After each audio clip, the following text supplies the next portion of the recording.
Nathan, where are you? We need to talk, my wife shouted as she walked through the front door. I heard that she was not alone. She knew I was home because my car was in the driveway. I'm upstairs.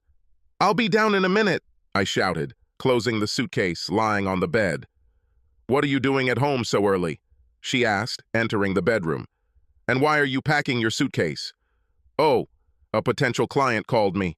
Everything happened suddenly, so I left work to pack my things. I need to catch my flight in a couple of hours. I'm sorry I didn't tell you, but this opportunity just presented itself now. I need to act quickly before it's too late. Oh, good. Anyway, I hope you have a few minutes because I really need to talk to you. Certainly, no problem. I have some time, I replied, picking up my suitcase and following her. We went to the kitchen and sat down at the table. Of course, there was another guy there. I recognized him. It was Dave Knowlton, one of the lawyers at the firm she worked for. I grabbed the cup of coffee I had brewed about half an hour ago and sat down. Well, Nathan, there's really no easy way to say this, so I'll just be honest. Dave and I fell in love. I don't love you anymore, and I want a divorce. We have already submitted the documents, and here is your copy. Fine. Well, I really can't fight it. If it's over between us, then it's over. Do you mind if I take a look at them? It's better to just get this all over with quickly. Depends on how this trip goes. I may not have free time for the next few months to sort this out. Maybe Dave should get a notary so we can just get this done before I leave. Wow, Nathan, you are very mature about this. I expected a scandal. I'm sorry I hit you with this so unexpectedly, but it's best to just get it over with and move on. Well, from what you said, trying to fight it would be useless. So let's see what we have here. I took a few minutes to familiarize myself with the division of assets. Okay, I want to make one change. Regarding spousal support. I'm curious, you have a really decent job. Why are you asking for $2,000 a month? Well, we thought about it and calculated it. In fact, you make about 4 times more than I do, so according to the formula the court uses, it comes out to that amount. Fine. The only problem I see is that the situation at my company is about to change significantly, and I really don't want to go back to court later to review everything. How about we just change it to a fair percentage of my income? Let's just do 25%. This will actually give you more based on my last salary and will automatically adjust as it changes. Oh, wow. This is very generous of you and well thought out. Okay, Dave will change it and we'll sign everything. Well, you gave me a great 10 years, so there's no reason to be unfair. Now, what are you asking for 60% of the business? You really don't know anything about how to operate it. I don't want to lose control of it, so how about you just get 49%? In fact, I am the driving force behind it. In fact, to compensate for this, we can change the investment split from you receiving 60% to you receiving 80% of all current investments. After all, I can always regain what I lose.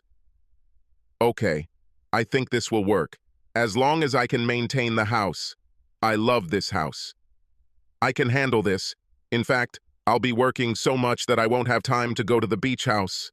I'm not really a beach person anyway. I'll tell you what.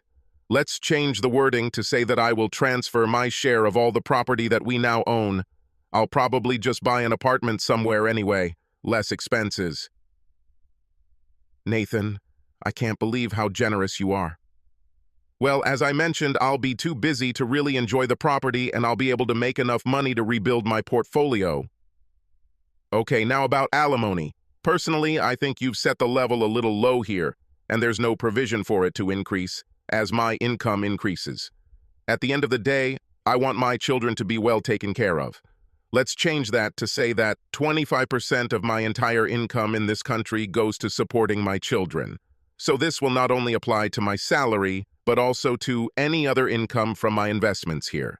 Plus, since you'll be the caregiver, they should actually be on your insurance. Fine.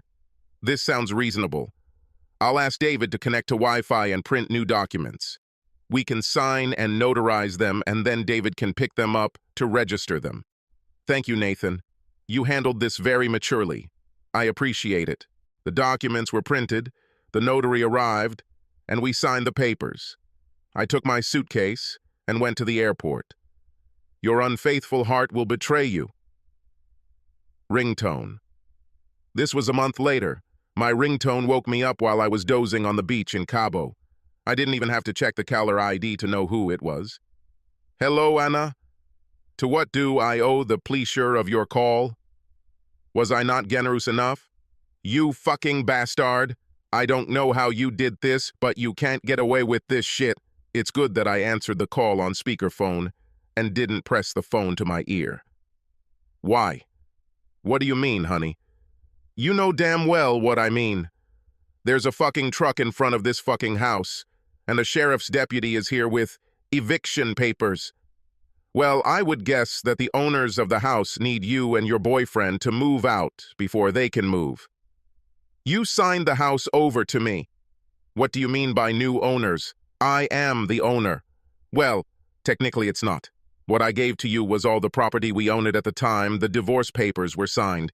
In fact, we had no property for over 3 months before you gave me those divorce papers. Since your name wasn't on the paperwork, I didn't even need your signature to sell everything. You mean the beach house too? I told you that I don't really like the beach that much. You're a bastard. Where the hell are you anyway? I need to meet with you to discuss signing the documents so that I can become the owner of my share in the company. Yeah, about that. You didn't do it? About 6 months ago. I simply ran the company for the new owners for a salary until they took off. In fact, I stopped working there completely a week before we last spoke. Then that also means no salary, no maintenance. But what about the children? You said you want to take care of the children. No, I said I wanted to take care of my children.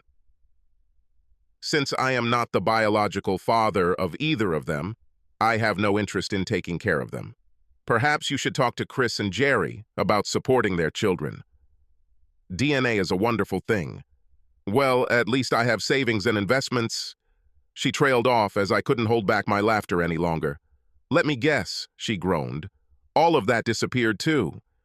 I transferred all this to an offshore account, which I opened as soon as I sold the business. Good luck finding any of these. Let's see what the court says about this. Good luck with that. I gave you everything exactly as it was stated in the documents that you signed and notarized. You received 49% of the business that I owned at the time of signing the documents. You received all the property that we owned at the time the papers were signed. You received your share of my income at the time of signing. Child support is exactly 25% of my income in the United States of America. Just because you never checked to see if I still owned a business or any property or had any income at that time, it doesn't concern me. I never actually said any of this happened. You get exactly what you deserve. What do you mean? I supported you and was your wife for 10 years. I deserve better than nothing. Seriously? You've been cheating on me for at least the last 5 years. As soon as I left, you brought your latest conquest into the house. You're a cheating slut and you don't deserve a damn thing. Oh, and I also filed a lawsuit against your company. I learned that their employee handbook has a small morals clause that prohibits adulterous relationships between co-workers. The video I sent of you two having sex in a conference room should ensure that you both get fired as well. In addition, the ethics committee began investigating him because they somehow obtained a mountain of evidence that he was involved in a sexual relationship with a client while representing her. I understand that because of this, his license may be revoked. That would really suck because it would mean that he wouldn't be able to just move to another law firm or even start his own firm after he got fired. Crap, I need to call David. Don't worry, he won't answer. What do you mean? I was given to understand that he was the victim of a rather brutal robbery. He's probably in the ambulance going to Mercy General right now. Maybe it's time for you to find a new guy. Oh my God! No, not even close. Although the beautiful Latina lying next to me now says the same thing, she usually screams when we are both naked. The call ended shortly after. My Latina beauty woke up from her nap and decided we needed to go back to the enclosed cabin where we could wear less clothes. I arranged this trip for her because she kept me informed about my wife's affairs. She called me earlier that day to let me know that the papers had been filed and they were going to ambush me that evening. Immediately after that, she left the law firm and went home to pack her things. We met at the airport and flew to Cabo together. 2 more days later, we headed to Costa Rica